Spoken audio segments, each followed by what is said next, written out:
चंद्रबाबू नायडू जी से मेरा आग्रह है कि संविधान बचाने के लिए कुछ करें। और जैसा कि पहले बोलते थे कि फेडरल स्ट्रक्चर कॉन्स्टिट्यूशन का बचा होना चाहिए, और मोदी जी के बारे में क्या क्या नहीं कहते थे, आतंकवादी तक कह दिया था। अब वो क्या आतंकवादी चेहरा मोदी जी का क्या वो खत्म करने में या कम करने में कुछ सहयोग देंगे? जब शपथ ले रहे हैं तो यह भी सब कुछ चर्चा का विषय होना चाहिए। राहुल गांधी मेरा क्या मानना है कि 1.5 लाख का लीड से जीते थे। 1.5 लाख का लीड तो कुछ भी नहीं है। शिवराज सिंह चौहान जी की लीड 8 लाख से ऊपर की है। अमित शाह की लीड बहुत ज्यादा है। और यह कहा जाए कि मोदी जी हारते हारते बच गए, और प्रियंका जी अगर होती तो 4-5 लाख वोट से वो जीत जाती। ये सम्मान के चला जा रहा कि, और चला भी जाता है कि जिस तरह से हाइप पर बनारस का चुनाव या ऐसे जगहों का चुनाव होता है कि अरे भाई हम विपक्षी भूमिका निभाने आए हैं, लेकिन यहाँ तो जीतने की भूमिका में आ गए थे। अगर हम लोग पूरी ताकत लगा दिए होते तो हो सकता है अजय राजे ही हरा देते। तो जो जिसके चेहरे पर पूरा इंडिया चुनाव लड़ा, उस चेहरे की आज ये हैसियत हो गई है। ऑपोजिशन ने कहा कि प्रधानमंत्री मोदी को माननी चाहिए, मणिपुर को लेके मेरे को जाके विजिट करना चाहिए था प्रधानमंत्री को। जो आरएसएस चीफ ने भी जो एडवाइसेस दी हैं, तो ऑपोजिशन भी बोल रहा है कि सुनना चाहिए। तो इस तरीके का रिजल्ट तो यह एडवाइस आरएसएस चीफ को पहले भी देना चाहिए था, तो कहाँ चूक कर गए हैं। और अब कम से कम मोहन भागवत के एडवाइस को मान लें।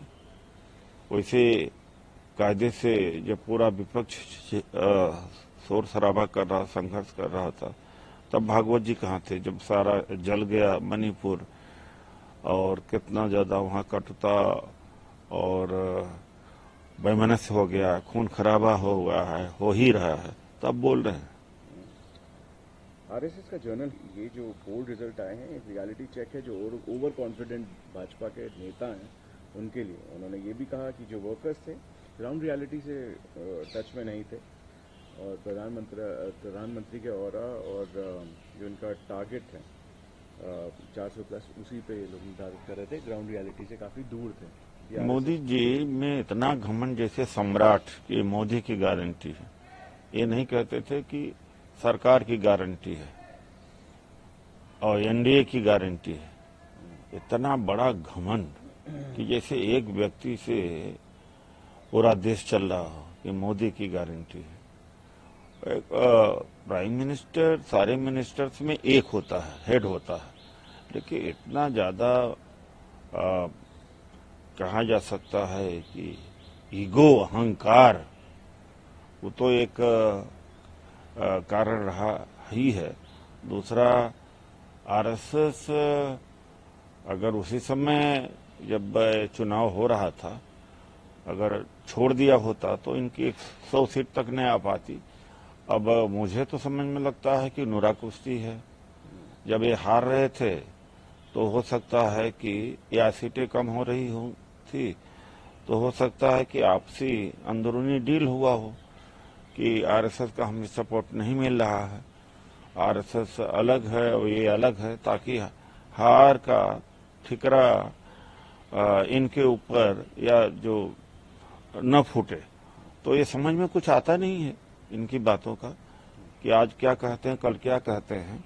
आप खुल करके आए ना कि जब संविधान खत्म हो रहा है और लोग किसान मर रहे हैं, किसानों के ऊपर आरएसएस क्यों नहीं कुछ बोलते? बेरोजगारी और महंगाई के ऊपर आरएसएस क्यों नहीं चिंता करती है? अमित शाह ने कल पदभार संभाला, उन्होंने कहा और जो भारत है वो टेररिज्म को अब बांध के रखेगा, जो आगे का इनका कार्यकाल होगा। तो दो बार में कुछ नहीं कर पाए तो तीसरे में क्या कर देंगे? जो पहले तो इन्होंने, मोदी जी ने मांगा था एक चांस कि 60 महीना दे दीजिए, 60 साल में जो नहीं हुआ करके दिखाएंगे। दूसरा चांस भी ले लिया। जब एक चांस में सब कुछ कर देना चाहिए था, दूसरे चांस में भी नहीं कर पाए तो तीसरे बार में क्या करेंगे? अब हालत बदतर होगी।